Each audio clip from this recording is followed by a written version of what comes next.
Sardar Sarovar dam बना, ऊपर Punasa dam बना, इस पूरे नर्मदा के आसपास कई लोग विस्थापित हुए हैं।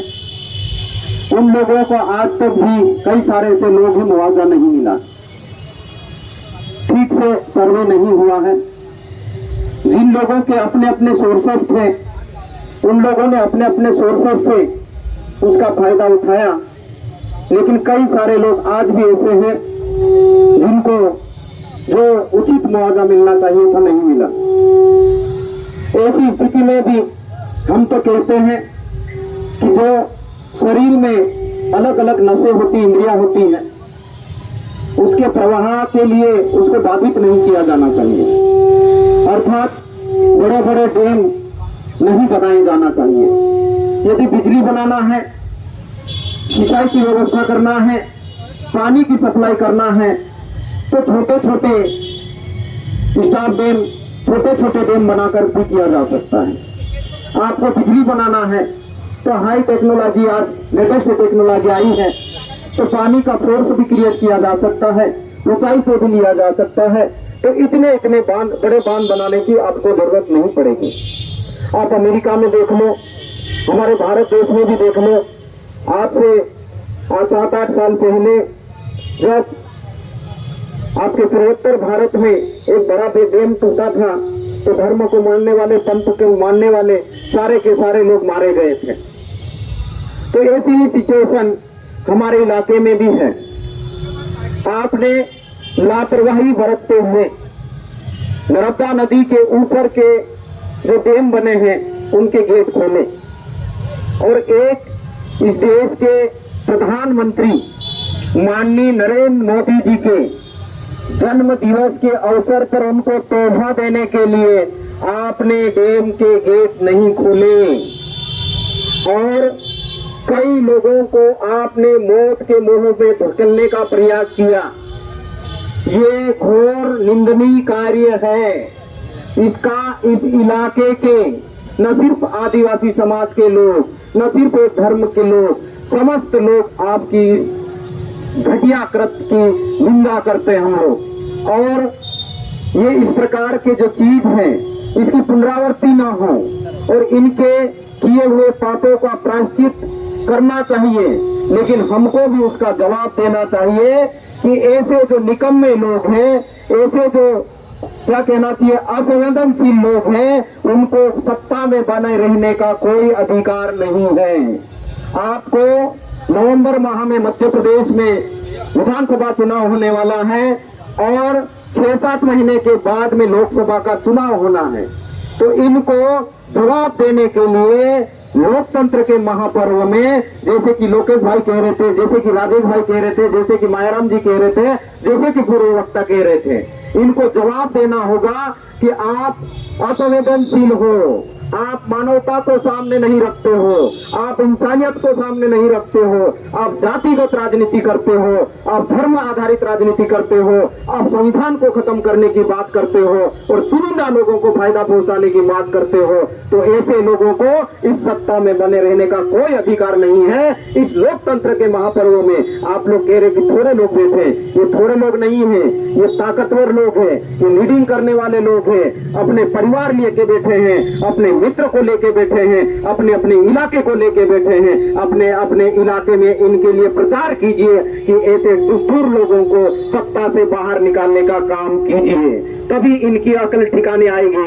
नहीं तो ऐसे गलत काम करने वाले लोगों को आप वोट के माध्यम से प्रोत्साहित करते रहेंगे तो ये लोग ऐसे ही गलत काम करेंगे, आपके बीच में आएंगे, लालच देंगे, प्रोत्साहित करेंगे। आपके बीच में तमाम प्रकार की योजना, आपको योजना लाना थी, आपके पास में पर्याप्त समय था। मध्य प्रदेश की बात करें तो 18 साल का आपके पास में पर्याप्त समय था। आप इस प्रदेश का कैसा विकास करना चाहते थे, आप नारी शक्ति का कैसा विकास करना चाहते थे, आप विद्यार्थियों के लिए कैसी योजना लाना चाहते थे, मजदूरों के लिए कैसी योजना लाना चाहते थे, किसानों के लिए कैसी नीतियां बनाना चाहते थे। आपके लिए पर्याप्त समय था, लेकिन आपने उस समय को गंवा दिया है। आप, ये जनता आपको जवाब देगी आने वाले समय में। तो ये जो दूध वाला जो मुद्दा है, ये बहुत गंभीर है, संवेदनशील है। न सिर्फ आदिवासी समाज के लोग डूबे हैं या समीप समाज के लोग डूबे हैं, तो हम उनके साथ में खड़े हैं, उनके साथ में हमारी संवेदना है। जब जब जरूरत पड़ेगी हम वहां पे जाके खड़े होंगे, उन लोगों की बात जहां उठाना होगी, जहां करना होगी हम करेंगे। दूसरा जो मुद्दा है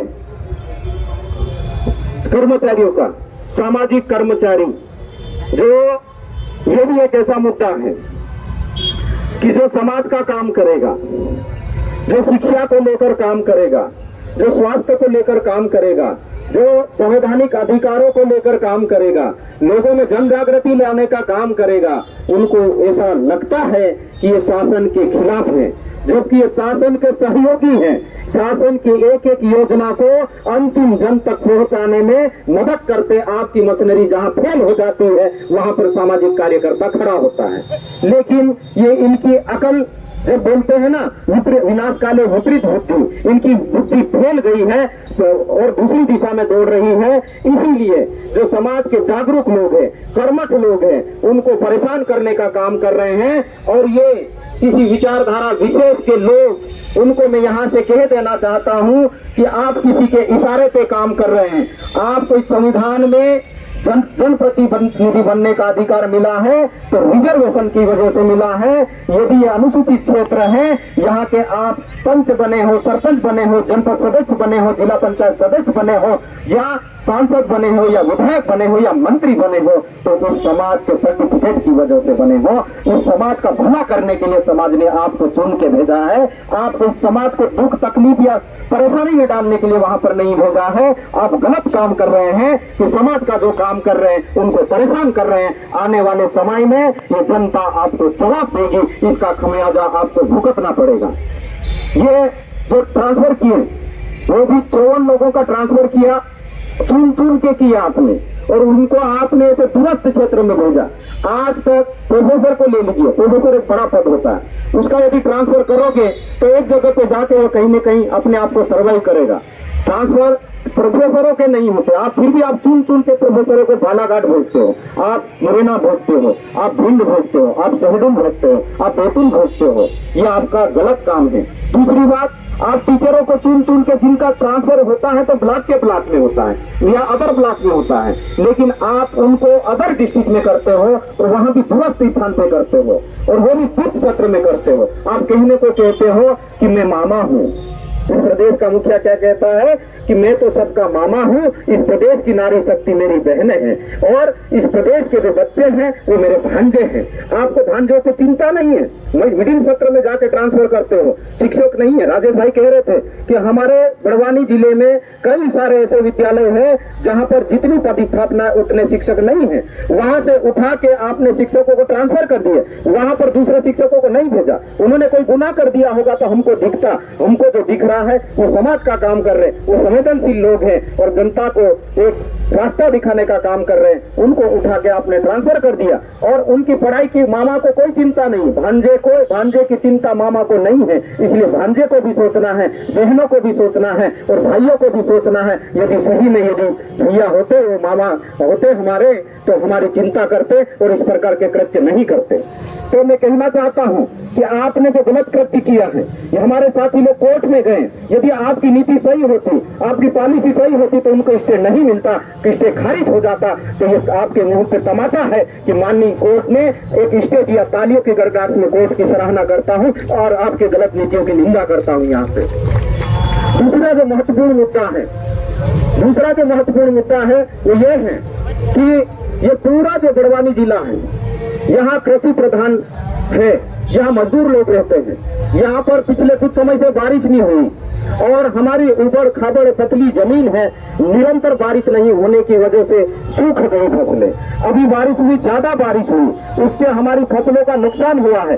जो काम आपको करना चाहिए, गरीबों को मदद करना चाहिए, किसानों को मदद करना चाहिए, आपको सर्वे कराया जाना चाहिए। आपके पटवारी को भेज के, एसडीएम को भेज के, आपने नायब तहसीलदारों को भेज के सर्वे नहीं करवाया, उनको मुआवजे की बात नहीं की, लेकिन आपने ये गलत काम करना चालू किया।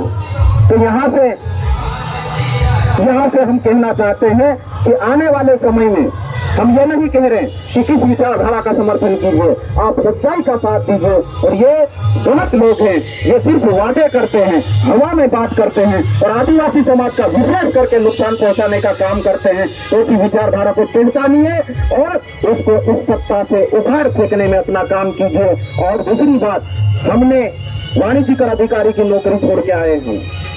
हम ये सरकार की गलत नीतियां इस प्रदेश और देश में एक विचारधारा गलत दिशा में बढ़ रही है और कब्जा कर रही है, देश को खत्म करने की बात कर रही है, लोकतंत्र को खत्म करने की बात कर रही है और संविधान को जलाने की बात कर रही है, संविधान को बदलने की बात कर रही है। तो मेरी संवेदना जगी है, इसलिए मैंने 20 साल की नौकरी छोड़ के समाज और देश सेवा के लिए निकला हूँ।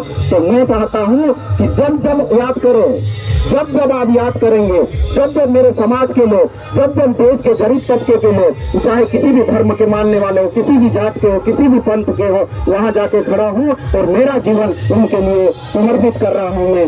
तो मैं आखिरी में अपनी बात कह के कि यहाँ जो धरने पे बैठे हुए हैं, यहाँ संगठन की बात नहीं है, यहाँ विचारधारा की बात नहीं है, ये गलत नीति का विरोध की बात है। तो जो लोग यहाँ पे आयोजक है, जो लोग यहाँ बैठे हैं, मैं उनका पूर्ण रूप से समर्थन करता हूँ, खुले दिल से, खुले मन से समर्थन करता हूँ। आपको जब जब आंदोलन करने की बात हो इन मुद्दों पे, हम आप लोगों के साथ में खड़े हैं। तन मन धन से जो हमसे बनेगा वो करेंगे। और इस मध्य प्रदेश में जैसे आप लोग बोल रहे हैं ना, कम है ऐसा, हम कहते अकेला ही फिलहाल काफी है आप लोगों के लिए। आप चिंता मत करो, आने वाले समय में हम खुल के, आप मारोगे इससे ज्यादा कुछ नहीं कर सकते, लेकिन हमारी आवाज को दबा नहीं सकते। तो कर्मचारी से कहना चाहता हूँ, अब डरिए मत, सच्चाई के लिए निकलिए। जहाँ पे आपको अनुशासनात्मक रूप से रहना है वह रहिए, लेकिन रचनात्मक काम के लिए डरिए मत। आप लोगों के लिए हम खड़े हैं, आप नहीं लड़ेंगे, हम आपकी लड़ाई लड़ेंगे। चाहे विद्यार्थी हो, विद्यार्थी पढ़ाई करता है, कई सारे लोग नहीं आ पाते, कोई बात नहीं, लेकिन अब हमारे जैसे लोग खुल के आप लोगों के लिए काम कर रहे हैं। आप डरिए मत, हम आप लोगों के साथ में खड़े हैं। मैं नारे के साथ में अपनी बात को खत्म करूंगा और इस प्रकार के आयोजन लगातार कीजिए, हम आपके साथ में हैं, जितनी बन पड़ेगी उतनी मदद करेंगे। और जितने लोग हमारे साथ में जुड़े हैं उनसे अपील करेंगे, क्योंकि ये लड़ाई अब हारने और जीतने की नहीं और जीने और मरने की लड़ाई है। तो जीने और मरने की लड़ाई में आप नहीं लड़ोगे तो वैसे ही मर जाओगे, तो लड़ के मरोगे तो आप शहीद कहलाओगे, वैसे मर जाओगे तो कोई नहीं याद करेगा। इसलिए मैं चाहता हूँ कि लड़ के मरो। मुट्ठी बंद करके जोर से आवाज लगाओ, ताकि ये जो आवाज आ रही ना उसको जवाब मिले कि मेरी आवाज से ज्यादा तेज इनकी आवाज है।